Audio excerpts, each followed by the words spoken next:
Olá a todos e sejam bem-vindos de volta para o segundo bloco do nosso especial Fevereiro no Flipper. E hoje o tema são jogos obscuros e bizarros que apareceram em algum momento e que vale a pena uma revisão após todos esses anos. Então, sem mais perda de tempo, está no ar mais um episódio de História Revista.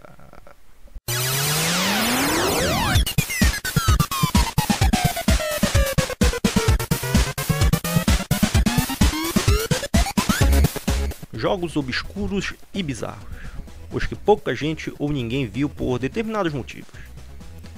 Vamos começar com um que provavelmente ninguém viu e que, de acordo com a pesquisa feita para esse vídeo, só existe uma unidade no Brasil inteiro. E ele passou por uma reforma, pelo menos isso. Este jogo se trata de tiro em terceira pessoa, uma arena de deathmatch para até 6 jogadores através de link e controlado com um manche para os seus movimentos e a trackball para fazer a mira. Se chama The Grid, da Midway.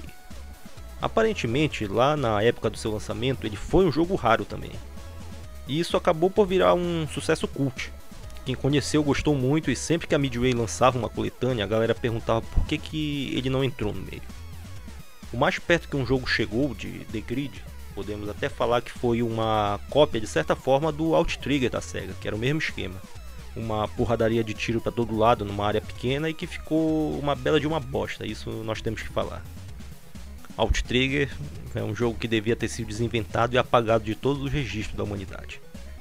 Outro que realmente prestou e que cabe a menção por também ser do Flipper e do Dreamcast foi o Spawn, que foi feito pela Capcom, lançado no meio desses dois que acabamos de falar aqui. É um belo exemplo de como fazer um jogo de alto nível. Agora vamos sair de um obscuro para um bizarro. Não tão obscuro, mas pouco jogado. The Typing of the Dead. Mais uma invenção da SEGA que, como podemos ver, segue um padrão. Quando eles viam uma oportunidade, se arriscavam. A chance era de dar muito certo, mas se eles metessem a cara na parede seria em grande estilo. Esse jogo se trata de uma repaginação do seu clássico House of the Dead 2, que ainda podia ser considerado um jogo novo. Para esta versão, as pistolas foram trocadas por teclados e os tiros por palavras. Dá até pra ver nas cutscenes que os personagens carregam na costa um Dreamcast com uma pilha gigante, e na frente eles têm um apoio para o teclado. Quando os inimigos apareciam, nós podemos ver na sua frente uma palavra ou frase que deve ser digitada o mais rápido possível. Isso é o mesmo que atirar neles. A cada palavra certa, um inimigo morre e o jogo prossegue do mesmo jeito que antes.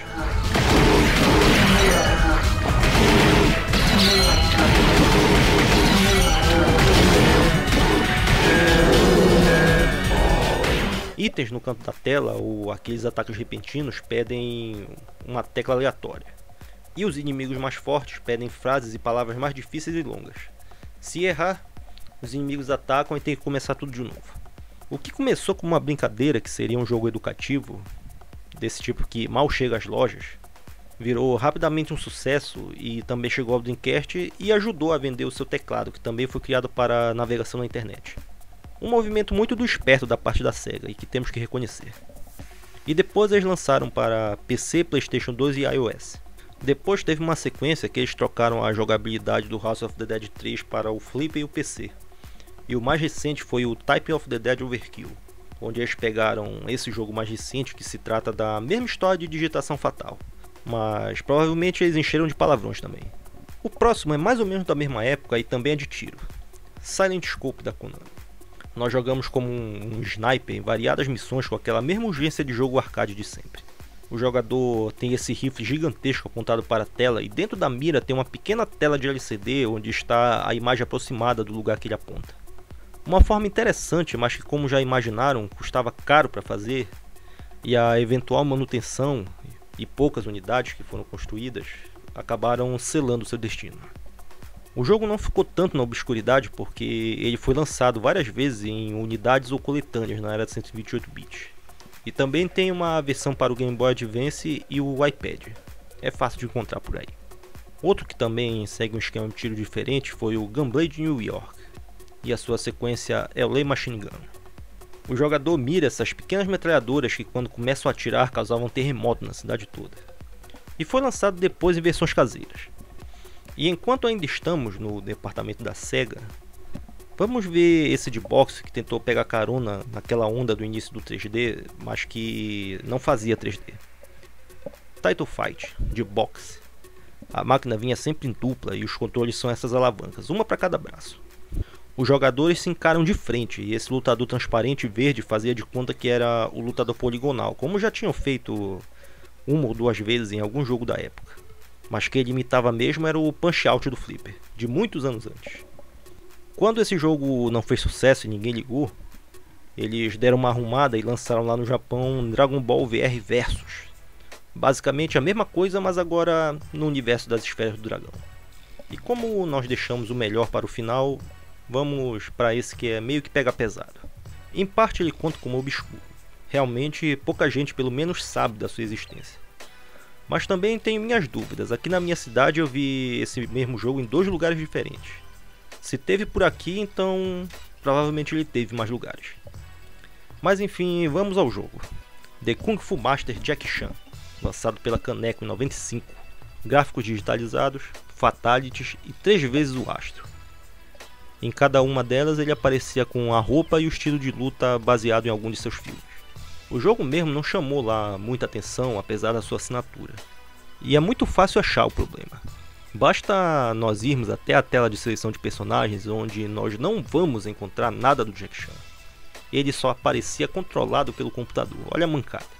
Notaram isso só depois que o jogo saiu, e no mesmo ano eles lançaram uma atualização que dava para escolher as 3 versões do Jack Chan. Mas eles tinham dado foi uma arrumada geral. Rebalanceamento dos lutadores, a jogabilidade, e por algum motivo todo mundo ganhou também uma cor alternativa bizarra, do tipo pele azul. Acreditem, isso não é um bug, é o jogo oficial mesmo. Cheguei a pensar que essas cores foram porque o jogo foi hackeado para liberar o Jack Chan ou alguma coisa do tipo. Mas isso também não faz sentido, porque de algum jeito eles conseguiram fazer essa placa do Flipper com um esquema de proteção que levou muito tempo para ser quebrado. E ainda assim a emulação pelo MAME não era perfeita. Mais uma coisa que, para o bem ou para o mal, ajudou a jogá-lo direto na obscuridade. Esse jogo aqui foi lançado na época que o Jack Chan tentou pela segunda vez entrar em Hollywood. Ele tinha tentado uma vez nos anos 80, que sabe Deus porque não foi que deu certo. E durante os anos 90 ele tentou de novo. Lançaram esse jogo e logo em seguida veio o filme Arrebentando em Nova York. Tanto que no jogo tem uma propaganda do filme, ainda com o seu primeiro título. Ela aparece durante a demonstração. Com isso eles juntaram as duas coisas para servir de veículo para ele, e o resto é história. E falando em jogo de luta, vamos para mais um que é verdadeiramente desconhecido, The Outfoxes, lançado pela Namco em 94. É de luta 1 contra 1 mais uma vez, era a coisa mais normal da época, mas o que é que ele tem de bom afinal? Não sei dizer se é algo bom, mas basicamente ele inventou o estilo que depois veio a ser o Super Smash Bros da Nintendo. Primeiro se escolhe um lutador entre esses vários assassinos profissionais. Eles estão todos atrás um dos outros. A luta acontece em cenários que são bem grandes, alguns com vários andares e outros com poucos, porém eles são mais largos. Sempre nesse estilo de armadilhas, armas espalhadas, vale tudo até a morte. Conforme a luta acontece, o cenário vai se destruindo e as coisas caem. O chão quebra, áreas ficam inutilizadas, é como se fosse mesmo o Smash Bros e o Battlefield 4 ao mesmo tempo. Só que com 2 pessoas lutando. Ou nem isso, porque um dos personagens é um macaco e o outro é uma dupla de irmãos gêmeos. Mas nem isso está bem definido. Nós temos que dar um destaque também para os gráficos, que eles fizeram esses cenários bem grandes e que ficam dando zoom com a movimentação dos personagens. É tudo em 2D, não tem nada poligonal em lugar nenhum. E aqui nós vamos fechar o segundo bloco do especial Fevereiro do Flipper. Jogos bizarros ou obscuros. Chega a tradicional hora de mandar um joinha, comentário, seguir e assinar nossas páginas. Os links você encontra aí embaixo na descrição. Na próxima sexta às 8 da noite você encontra aqui mesmo o terceiro bloco. Fica um abraço a todos e até a próxima.